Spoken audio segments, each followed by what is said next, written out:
प्यारे देशवासियों, नमस्कार।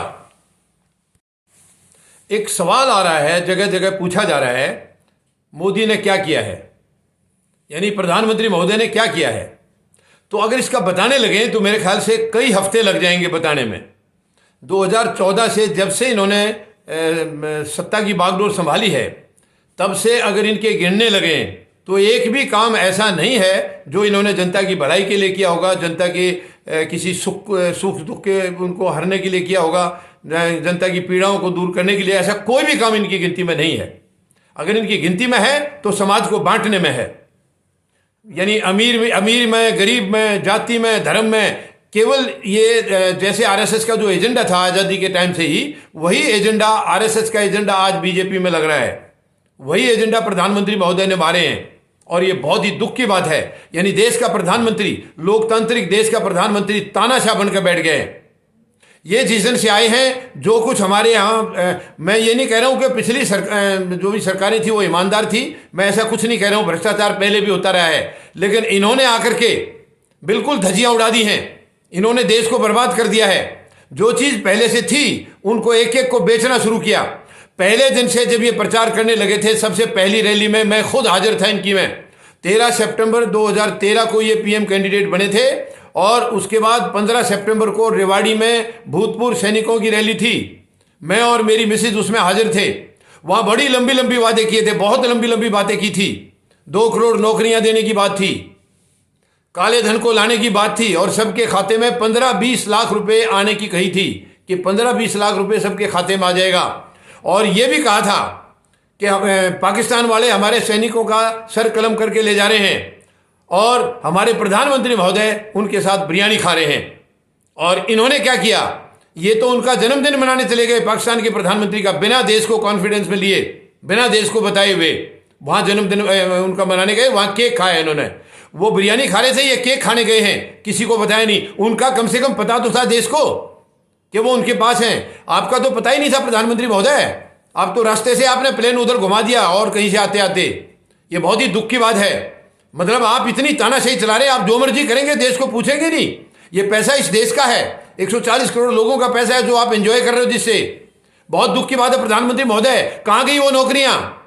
सब कुछ बर्बाद कर दिया आपने, युवाओं की जिंदगी बर्बाद कर दी। युवा इस देश की शक्ति है, ताकत है, असली ताकत है। और युवा आज दिशाहीन है, कुछ नहीं है युवा के पास में। आपने क्या दिया युवा को? युवा के पास पहली बात पढ़ाई आपने बर्बाद कर दी, और पढ़ाई हो भी गई है तो नौकरियां नहीं उनके पास, आपने उनकी नौकरियां छीन ली हैं। बहुत ही शर्म की बात है। इसके अलावा आपने और क्या किया है? आप महंगाई के बहुत जबरदस्त नारे लगा के आए थे, बहुत हुई महंगाई की मार, अब की बार मोदी सरकार। और आज कहां है महंगाई? पहले से कितनी ज्यादा बढ़ गई। प्रधानमंत्री महोदय आप कहां हैं? क्या आप बाहर का मालूम है आपको? बाहर का नजारा देश में क्या हो रहा है? आप एसी कमरे में बंद होकर के शायद बैठ जाते हैं, आपको पता ही नहीं है बाहर क्या हो रहा है। आज महंगाई से बुरी हालत हो रही है दुनिया की, पूरी देश की जनता की बुरा हाल है। पिछले साल महामारी आई है, आपने देश को बिल्कुल गर्द में पहुंचा दिया है। दुनिया के धंधे खत्म हो गए हैं, जो अपने छोटे मोटे कारोबार थे वो बंद हो गए बिल्कुल। नौकरियां कितनी कम हो गई हैं। तो आखिर आप क्या चाहते हैं प्रधानमंत्री महोदय? इस देश को कहां ले जाना चाह रहे हैं? मुझे समझ में नहीं आ रही है आप इस देश का क्या करने आए हैं। यानी आरएसएस और बीजेपी को इसीलिए देश में कमांड नहीं मिलती थी। एक बार पहले मिली थी, लेकिन वहां से इतना दर्द नहीं मिला था जो आपने दिया है। आपने तो बिल्कुल एक तरफ से शुरू कर दिया है, एक तरफ से देश को लूटना, देश को बर्बाद करना। आखिर ये कब तक चलेगा? आप सपने देख रहे हैं बार बार, सरकार बनाने के स्टेटों में भी, आपकी स्टेटों में भी वही हाल है। क्या किया वहां पर? किसी ने विकास नाम की कोई चीज नहीं है वहां पर। और आप लंबे लंबे नारे दे रहे हैं, आप लंबी लंबी महंगाई, आप लंबी लंबी ये जनता को पीड़ाएं दे रहे हैं और उतने लंबे लंबे बैनर बना रहे हैं, होर्डिंग बना रहे हैं। 4.5 लाख नौकरियां दे दी हमने इतने। यानी आप बिना कुछ किए उसको ऐसे तरीके से पेश करते हैं जैसे आपने बहुत कुछ कर दिया है। दुर्भाग्य इस देश का यह है कि आपने संवैधानिक संस्थाएं सारी अपनी मुट्ठी में कर लिए। ईडी आपकी मुट्ठी में है, सीबीआई आपकी मुट्ठी में है, और आपकी कोशिश है अदालतों को भी अपनी मुट्ठी में करने की, लेकिन उसमें आप कामयाब नहीं हो पा रहे हैं। आखिर आप क्या चाहते हैं प्रधानमंत्री महोदय? एक तानाशाह सरकार की यहां गुंजाइश नहीं है। भारत में तानाशाह प्रधानमंत्री की कोई जरूरत नहीं है। और ये देश अब आपको खारिज करने वाला है बिल्कुल, क्योंकि अभी पिछले 1 साल से भी ज्यादा जो किसानों को आपने दर्द दिया है वो देश भूल नहीं सकता है।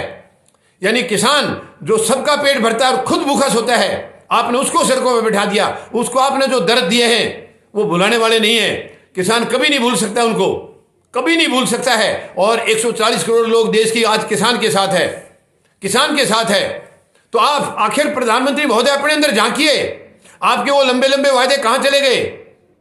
आपने नौकरियों का, इसका रोजगार का, महंगाई का सारे आपने ये वायदे किए थे, कहां गए?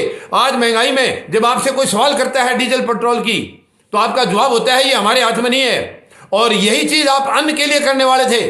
आप अनाज को भी तिजोरियों में बंद करने वाले थे, कॉरपोरेट घराने की तिजोरियों में। तो आप केवल कॉरपोरेट के लिए काम कर रहे हैं, आपकी नजर में आम जनता के लिए कोई जगह है ही नहीं। कॉरपोरेट हाउसेज के लिए आप सब कुछ लुटाना चाह रहे हैं। बहुत दुख की बात है प्रधानमंत्री महोदय, आज एक आर्टिकल था, मैं उसके बारे में अभी बताना नहीं चाह रहा हूं, बहुत ही शर्म की बात है। उसमें एक आर्टिकल जो है वो जियो की तरफ का लगाया हुआ है, वो आप बीच में है प्रधानमंत्री महोदय, मैं लेकिन यहां देश के सामने आज बताना नहीं चाह रहा हूं। एक जियो का है और एक जो है BSNL का है एक तरफ, और बीच में आप हैं। और वो अभी मैं अच्छा नहीं समझ रहा हूं यहां बताना, लेकिन आपने अपने जो सरकार जिसके लिए आपकी जिम्मेवारी थी वो आपने बर्बाद कर दिया, और जिसकी आपकी जिम्मेवारी नहीं थी प्राइवेट उद्योग घरानों के, उनके लिए आपने उसको उठा दिया, उसको आबाद कर दिया। BSNL को डुबा के जियो को आपने, और आपने खुद ऐड की थी उसकी। क्या एक प्रधानमंत्री का काम है प्राइवेट किसी की ऐड में जाना, ब्रांड एम्बेसडर किसी का बनना? ये प्रधानमंत्री का काम नहीं है। और आप प्रधानमंत्री तो आप हैं ही नहीं, आप खुद बोलते हैं आप चौकीदार हैं। आपने अपने आप को कभी प्रधानमंत्री बोला ही नहीं है।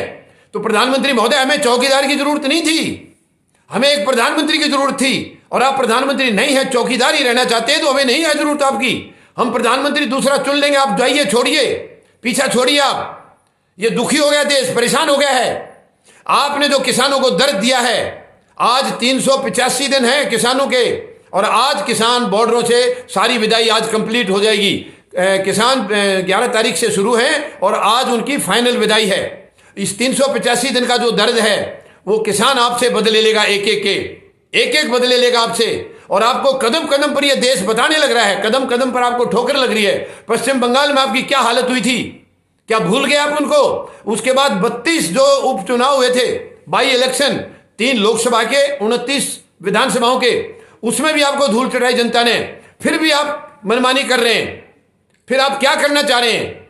अब आपके पास कुछ नहीं है प्रधानमंत्री महोदय।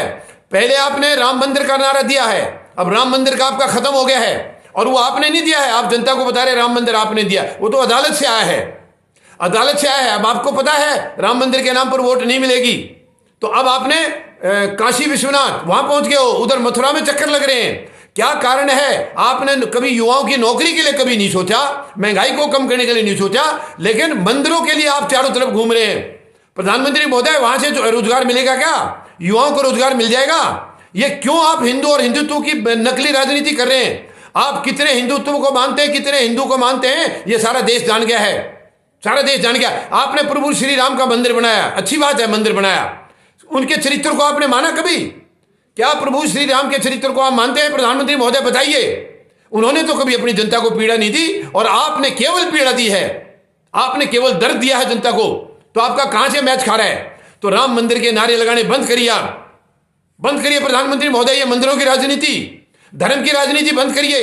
धर्म की राजनीति कोई गुंजाइश नहीं हमारे देश में, नहीं चलेगी। यहां पर एक संवैधानिक सरकार चाहिए जो गरीब की, मजदूर की, जवान की और किसान की होगी। इन्हीं में से प्रतिनिधि चुन के जाएंगे, और वो सच्ची सरकार होगी, देश की सरकार होगी, राष्ट्रीय सरकार होगी। आप कुछ नहीं कर रहे, आप बर्बाद कर रहे हैं। आपने उन महान शहीदों को, जिन्होंने अंग्रेजों को खदेड़ा था यहां से और हमारे कल को सुरक्षित करने के लिए अपने आज को मिटा डाला था, आपने उनको कभी शहीद नहीं माना है, कभी शहीद नहीं माना उनको। प्रधानमंत्री महोदय, ये नहीं चलेगा। अभी वो देख रहे हैं आज ऊपर से खून के आंसू निकल रहे हैं उनके, कि हम किसके हवाले करके आगे देश को। बहुत, यानी इससे दुखद और क्या होगा। मैं आपको एक और बात बताऊं प्रधानमंत्री महोदय, हमारे जो महान शहीद हैं, अभी मैं फिलहाल नाम नहीं बताऊंगा, एक शहीद हैं जो 2-3 साल पहले वहां पर शहीद हो गए थे लड़ाई में, यानी इसमें JNK में, और उनकी मां ने खुद कहा है कि मेरे बेटे ने किसके लिए जान दे दी, इस देश के लिए, ऐसी मानसिकता के प्रधानमंत्री के लिए ये मत करिए प्रधानमंत्री महोदय। सैनिक गर्व करता है, सैनिक के माँ बाप भी, उनका परिवार गर्व करता है जब सैनिक शहीद होता है देश के लिए, लेकिन आपने बिल्कुल बर्बाद कर दिया है। ये शहीदियां भी आपकी वजह से बहुत ज्यादा हो रही हैं। आपकी मानसिकता बिल्कुल गलत है, नकारात्मकता है बिल्कुल आपके अंदर। आपके अंदर कोई पॉजिटिविटी नहीं है, सकारात्मकता नाम की कोई चीज नहीं आपके अंदर। ये देश अब आपके और ज्यादा नहीं झेलेगा प्रधानमंत्री महोदय। मैं आपको सलाह देता हूं, अभी 5 राज्यों में चुनाव आ रहे हैं और आपकी हार निश्चित है, हार निश्चित है। आप उत्तर प्रदेश में आपकी 3 अंकों में संख्या नहीं आएगी, 3 अंकों में नहीं आएगी, आप नोट कर लें। तो आपका उखड़ना वहां से लाजमी है और उसके बाद आप केंद्र में नहीं टिक पाएंगे। बढ़िया रहेगा आप इज्जत बचाइए और रिजाइन कर दीजिए, आप खुद छोड़ दीजिए प्रधानमंत्री महोदय, खुद छोड़ दीजिए पद को, अच्छा रहेगा। वरना ये देश आपको, ये किसानों का जो आंदोलन है, आप ये मत सोचना कि आपने 3 काले कानून रद्द कर दिए और किसान चले गए हैं। किसान गए नहीं है, केवल उन्होंने आंदोलन को स्थगित किया है। वो दोबारा आएंगे। आपकी ईवीएम मशीन भी हटानी है और बहुत सारे आपने जो प्राइवेटाइजेशन करके रखा है, सब कुछ बेचते जा रहे हैं। ये धंधा भी बंद होगा प्रधानमंत्री महोदय, ये धंधा बंद होगा। अब आपसे एक एक चीज का, जितनी बदतमीजियां हुई है इस सरकार के दौरान, सबका एक एक करके बदला लिया जाएगा, एक एक आपसे वसूल की जाएंगी। आपने जो सब कुछ उद्योग घरानों को सौंपने का जो बीड़ा उठाया है, ये आपकी मंशा नहीं होगी अभी आगे, ये आगे मंशा कामयाब नहीं होगी। आपको हर हालत में अब बाहर जाना होगा। ये देश आपकी ये और आगे जो है ना बदतमीजी और झेलने लायक नहीं है।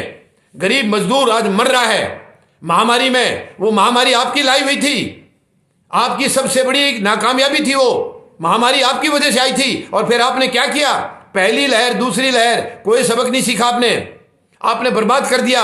ऑक्सीजन तक आप नहीं दे पाए, ऑक्सीजन की कमी की वजह से भी मरे। और फिर आप झूठ बोलते हैं कि ऑक्सीजन की कमी से कोई नहीं मरा है। शर्म आनी चाहिए एक प्रधानमंत्री महोदय के पद पर बैठ करके, प्रधानमंत्री की कुर्सी पर बैठ करके, और दिन रात आप झूठ बोलते हैं। यह इस देश का दुर्भाग्य है कि ऐसी मानसिकता के व्यक्ति आज हमारे प्रधानमंत्री हैं। प्रधानमंत्री महोदय, ये देश का पैसा लूट रहा है, देश की जो है ना गरीब का भी पैसा है उसके अंदर, मजदूर का, किसान का पैसा है जिसको आप लूट रहे हैं, जिसके ऊपर आप अपना ऐश कर रहे हैं। ये नहीं होगा, अभी आपको जवाब देना होगा, जवाब देना होगा। पिछले 7.25 साल का पूरा हिसाब मांग रहा देश, आपको पूरा जवाब देना होगा। आखिर आप क्यों कर रहे हैं ऐसा? किसके कहने से कर रहे हैं? क्या है राजनीति? और बहुत सारी बातें हैं, बहुत सारी बातें प्रधानमंत्री महोदय, बहुत सारी बातें हैं। मैं फिर एक दिन आप इस टॉपिक पर आपसे बात करूंगा। मैं चाहूंगा आप जवाब दें, मैं आपसे जवाब मांगना चाहूंगा प्रधानमंत्री महोदय। आप इस देश के प्रति आपकी जवाबदेही है, वो जवाबदेही तय होनी है, वो जवाबदेही तय होनी पड़ेगी और आपको बताना होगा आखिर आप क्या करने आए थे और आपने क्या किया है, क्या क्या वायदे करके आए थे, कहां गए वो वायदे, सारे के सारे जुमले मेहरबानी करके बंद करिए। अभी ये नाटकबाजी बंद करिए, अब ये देश आपको और आगे नहीं झेलेगा। धन्यवाद। जय जवान, जय किसान, जय हिंद।